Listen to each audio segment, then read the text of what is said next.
I can still hear her voice in my head, calm and steady, as if she were telling me about the weather or reminding me to buy groceries. We were sitting in our living room, the kind of evening that felt ordinary enough to disappear from memory, and yet it became the moment my entire life split into a before and an after. She rested her hand on her stomach and smiled in a way I had never seen before, not shy or nervous, but certain. Then she said it, "We're pregnant." The words hung in the air, heavy and unreal, and for a few seconds I genuinely thought I had misheard her. My mind refused to accept them, as if acknowledging them would make them real. My chest tightened, my mouth went dry, and before I could stop myself, the question slipped out, "Who exactly is we?"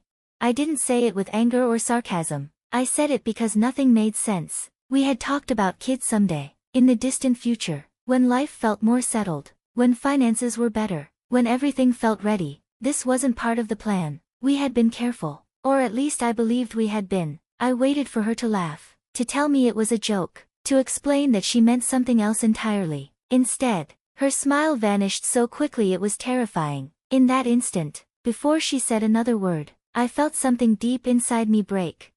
She didn't answer right away. She stood up and turned toward the window, her back facing me, and I remember thinking how strange it was that the world outside looked exactly the same. Cars passed, lights flickered on in other apartments, life continued as if mine hadn't just collapsed. When she finally spoke, her voice was quiet and shaky. She said my name like it hurt to say it. She told me she didn't know how to tell me. She told me she never wanted to hurt me, and that was when I knew that whatever she was about to say would do exactly that.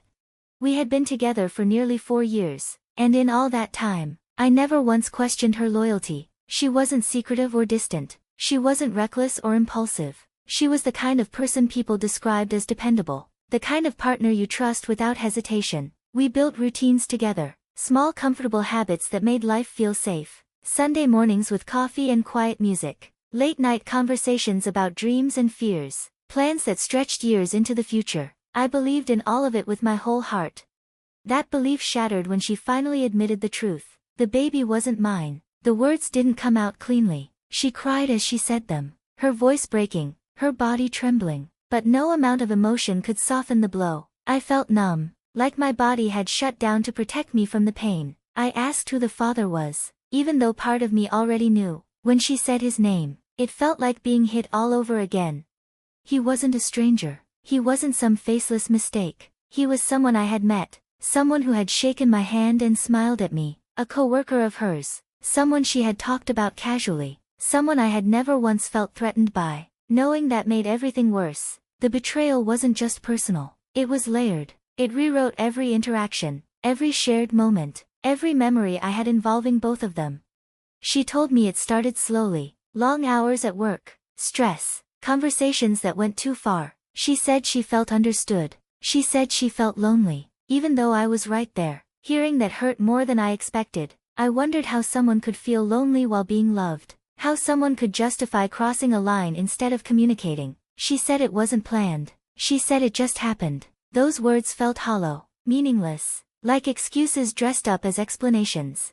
I asked her how long it had been going on. Months, she said. Months of lying, months of coming home to me, kissing me, sleeping next to me, while carrying a secret that would eventually destroy us. I felt sick thinking about it. Every late night she worked, every time she said she was exhausted, every moment I trusted her without question, it all replayed in my mind with a new, darker meaning.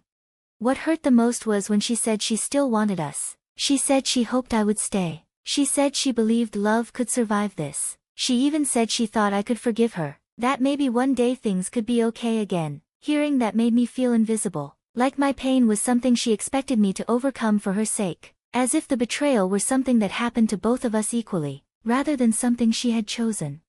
I didn't yell, I didn't throw anything, I didn't even cry at first. I just sat there, staring at her, trying to understand how the person I loved could become someone I didn't recognize. I realized then that trust isn't something you lose gradually, it disappears all at once. One moment it's there, solid and unbreakable, and the next it's gone, leaving nothing but emptiness behind.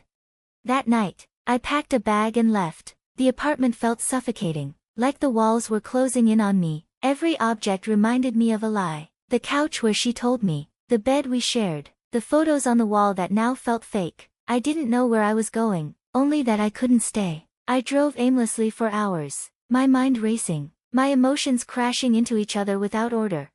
The days that followed were a blur. She texted constantly, apologizing, explaining, begging me to talk. She promised she would cut him off completely. She said she would do anything to fix things. Reading those messages made my chest ache, not because I wanted to go back, but because they reminded me of how deeply I had cared. Loving someone doesn't turn off like a switch, even when they hurt you beyond repair. I eventually learned that the other man knew about me the entire time. That knowledge burned. He knew she was in a committed relationship, and he chose to continue anyway. When I confronted him, he avoided responsibility, claiming things got complicated, claiming emotions were involved. None of that mattered. Complexity doesn't excuse betrayal. Emotions don't justify deception. Friends and family had opinions, and each one cut in its own way. Some told me to walk away immediately, that there was no coming back from something like this. Others told me to consider forgiveness, to think about the child, to think about love. Hearing that made me feel like my pain was being minimized, like I was expected to sacrifice my self-respect to make things easier for everyone else. What people didn't understand was that the pregnancy wasn't the real ending. The lie was the months of dishonesty, the ease with which she looked me in the eye and pretended everything was fine. A relationship can survive many things, but it can't survive the realization that one person was living a double life. I moved out permanently not long after. A new place, quieter and emptier. The silence was heavy at first. Nights were the hardest. My mind would wander back to memories, to moments when I thought we were happy, and I'd wonder how much of it was real. Healing wasn't fast or simple. Some days I felt strong and clear-headed. Other days I felt broken all over again. She reached out months later, saying she wanted closure. She said she understood if I never forgave her. She said she just wanted to explain herself one last time. I didn't respond. Closure, I learned, isn't something someone else gives you. It's something you take when you decide not to reopen wounds that are finally starting to heal. Looking back now, that question I asked, the one that changed everything, feels almost inevitable. Who exactly is we? It wasn't meant to be cruel. It wasn't meant to accuse. It was a moment of truth forcing its way into the open. The answer destroyed the life I thought I had, but it also saved me from living a lie I didn't know existed.